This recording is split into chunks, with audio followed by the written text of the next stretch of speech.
প্রতিষ্ঠানটি আমার যদ্দূর জানা সংগঠনের শুরু থেকেই আমি অবগত আছি।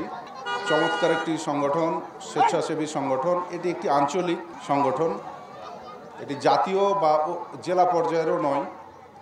তবুও আজকে যে উদ্যোগটি নিয়েছে এবং আজকে যে মুসল্লিদের উপস্থিতি, হোক ছোট বা বড়, রিজিক আল্লাহ পাকের তরফ থেকে নির্ধারিত। তো এই রিজিক বা ইফতারি আমরা আজকে করব। এখানে অনেক হাদিস, অনেক কথা রয়েছে। ইফতারের ফজিলত কি আমরা অনেকেই জানি।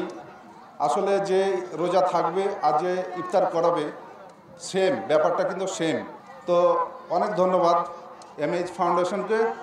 এই প্রতিষ্ঠানের সাথে আমি আমার সাধ্যমতো আজীবন থাকার জন্য চেষ্টা করব। সবাই দোয়া করবেন, ভালো থাকবেন। আসসালামু আলাইকুম। আমরা এসেছি এখানে ইফতার করার জন্য। এই এমএইচ ফাউন্ডেশনের পক্ষ থেকে আমাদেরকে দাওয়াত করা হয়েছে। প্রতি বছর এভাবে করা হয়। এবারও প্রায় 800 লোকের ইফতারি ব্যবস্থা করেছে। আমরা দোয়া করি এমএইচ ফাউন্ডেশন যেন আরও এগিয়ে যায়। আর আমরা এখানে আসতে পেরে খুব ভালো লাগছে এবং আনন্দ লাগছে। যেন আল্লাহ পাক যেন এই ইফতারকে কবুল করেন। আমরা এখানে ইফতারি করছি যেন আমরা সবার একসাথে ইফতারি করতে পারি। আমাদের ভ্রাতৃত্ব, আমাদের ভালোবাসা তৈরি হয়, এই জন্য আমরা ইফতারি করছি এখানে আজকে। আলহামদুলিল্লাহ, এটা একটা স্বেচ্ছাসেবী একটা সংগঠন। এখানে প্রায় 1000 মানুষের ইফতার আয়োজন করা হয়েছে। আলহামদুলিল্লাহ, খুবই ভালো লাগছে এবং সবাই খুব আনন্দিত যে এত সুন্দর একটা রমজান মাসে এত সুন্দর একটা ইফতার আয়োজন করাতে। 1000 তার বেশি মানুষ হবে এখানে উপস্থিত। খুবই ভালো লাগছে, খুবই আনন্দিত আমরা ইনশাল্লাহ। আমি একটি সামাজিক সংগঠনের পক্ষ থেকে দাওয়াতপ্রাপ্ত হয়ে ইফতারি করতে আসছি। আজকে যে আয়োজনটা এত সুন্দর, ম্যানেজমেন্ট, তারপরে লোকজনের উপস্থিতি, খুবই ভালো লাগছে। আলহামদুলিল্লাহ, আজকে অনেক ভালো লেগেছে এবং উপস্থিত সকলের জন্য অনেক অনেক দোয়া এবং শুভকামনা।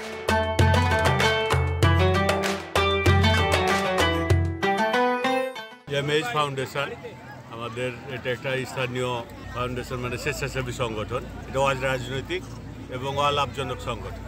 যারা এখানে দায়িত্বে আছেন তারা উদ্যোগ নিয়েছেন যে এলাকার গরিব দুঃখী অবহেলিত মানুষদের পাশে তাদেরকে সহযোগিতা করার জন্য এই একটা প্রতিষ্ঠান।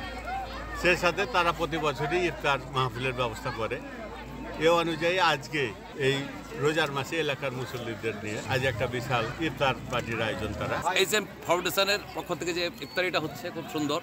লোকজনের উপস্থিতি, যে অনেকগুলো হাফেজ মাদ্রাসার আর বিভিন্ন শ্রেণী পেশার লোকেরা উপস্থিত হয়ে করছে, যাই হোক সব মিলিয়ে ভালোই লাগছে। আরও উদ্যোগ এর পরবর্তীতে আরও ভালো করে করলে ভালো হয় এবং আরও লোক বেশি সমাগম করলে আরও ভালো হয়। সেটা আরও একটু শ্রম দিতে হবে, আরও বেশি করা যাবে লোক। আসসালামু আলাইকুম রহমতুল্লাহ। আসলেই এমএইচ ফাউন্ডেশন এর উদ্যোগে আমরা বেশ কয়েকজন যুবক একসাথে কাজ করি। আমাদের মূলত কাজ হচ্ছে জন উন্নয়নমূলক কাজ। অসহায় দরিদ্র যারা হয়তো শিক্ষার্থী ঝরে পড়া, বাল্যবিবাহ, মানুষকে উদ্বুদ্ধকরণের জন্য আমরা এই কাজগুলো আর কি বছরে করে থাকি। বিভিন্ন শীতবস্ত্র দিয়ে থাকি, তারপরে আপনার বিভিন্ন সময় ঈদ সামগ্রী দিয়ে থাকি। তারই ধারাবাহিকতায় চোরালা ইউনিয়নের আমরা এই ইফতার মাহফিলটা করেছি, যাতে করে এই রমজানের পুরনো একটা ভ্রাতৃত্ব বন্ধনে আবদ্ধ হওয়া যায়, খুশিটাকে ভাগ করা যায়। এই জন্য আমরা এই কাজটা করি।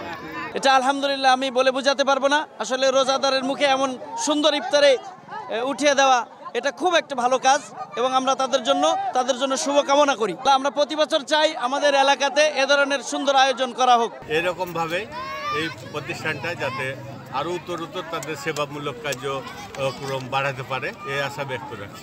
আমরা জনগণের যদি ছাড়া পাই, আলহামদুলিল্লাহ এবছর আমরা প্রায় 1000-এর বেশি প্যাকেট আমরা করেছি। তো আলহামদুলিল্লাহ জনগণ ভালো ব্যাপক সাড়া দিয়েছে। জনগণের উদ্বুদ্ধ যে আমরা সাড়া পেয়েছি, তাতে ইনশাল্লাহ ধারাবাহিকতা প্রতি বছর আমরা এই সাথে আরও বেশি কিছু করার চিন্তা ভাবনা আছে। আলহামদুলিল্লাহ খুবই সুন্দর। এটা সবাই কিন্তু প্রশংসনীয়। যেমন আসুন্না ফাউন্ডেশনকে মানুষ প্রশংসা করছে যে নিঃস্বার্থভাবে কাজ করছে, অনুরূপভাবে এমএইচ ফাউন্ডেশনকে মানুষ একটু প্রশংসা করছে যে যদি এলাকাভিত্তিক কিছু আপনারা করতে পারেন, এই জন্য পূর্ণ সার্বিক সহযোগিতা আপনাদের পিছনে আমরা করব।